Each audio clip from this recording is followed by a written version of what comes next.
warahmatullahi wabarakatuh.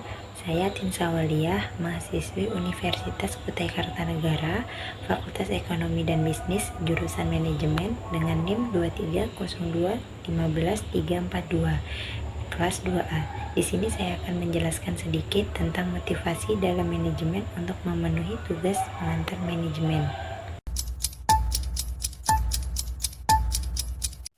Yang pertama ada pengertian motivasi. Dalam ilmu manajemen, motivasi penting untuk mengarahkan bawahan agar mencapai tujuan organisasi. Motivasi harus diberikan sebelum pengembangan organisasi dilakukan.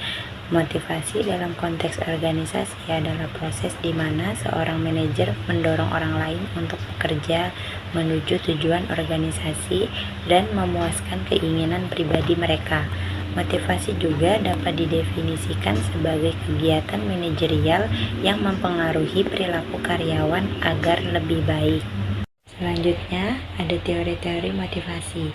Ada 3 buah teori tentang motivasi, yaitu yang pertama ada teori hierarki kebutuhan dari Abraham Maslow. Yang kedua, ada teori 2 faktor dari Friedrich Hayek. Yang ketiga, ada teori motivasi prestasi dari David. Meskipun ketiga teori tersebut memiliki pendekatan yang berbeda, mereka dapat membantu manajer dalam menciptakan lingkungan kerja yang lebih baik dengan menyediakan berbagai jenis imbalan yang diinginkan oleh para pekerja. Yang pertama ada teori hierarki. Menyatakan bahwa motivasi individu dipengaruhi oleh 5 tipe kebutuhan dasar: fisik, keamanan, sosial, penghargaan, dan aktualisasi diri. Kebutuhan fisik adalah yang paling mendasar, diikuti oleh keamanan, kebutuhan sosial, penghargaan, dan aktualisasi diri. Yang kedua, ada teori 2 faktor, menyatakan bahwa motivasi seseorang dapat dibagi menjadi 2 bagian, faktor pemeliharaan dan faktor motivasi. Faktor pemeliharaan seperti gaji, pensiun, liburan, dan keamanan kerja merupakan alat pemuas kebutuhan yang jika tidak terpenuhi dapat menyebabkan ketidakpuasan karyawan. Yang ketiga ada teori motivasi prestasi, menyatakan bahwa organisasi memberikan peluang kepada individu untuk memuaskan 3 macam kebutuhan tingkat tinggi: kebutuhan akan prestasi, kekuasaan, dan afiliasi. Selanjutnya ada jenis-jenis motivasi. Jenis motivasi dibagi menjadi 2, yaitu motivasi positif dan motivasi negatif.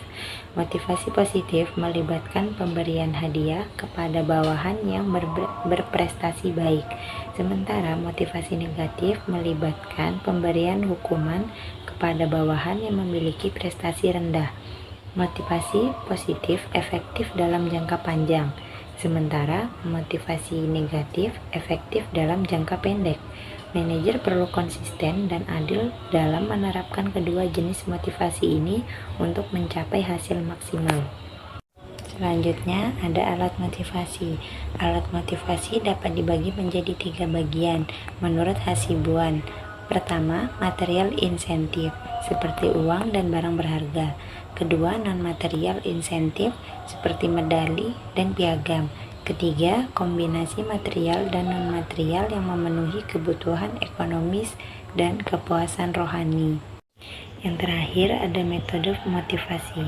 Metode motivasi menurut Hasibuan terbagi menjadi 2, yaitu metode langsung dan tidak langsung. Metode langsung melibatkan pujian, penghargaan, bonus, dan piagam untuk memenuhi kebutuhan dan kepuasan individu karyawan. Sementara metode tidak langsung melibatkan fasilitas-fasilitas yang mendukung gairah kerja seperti kursi yang empuk, mesin yang baik, dan lingkungan kerja yang nyaman. Motivasi tidak langsung ini berpengaruh besar terhadap produktivitas karyawan.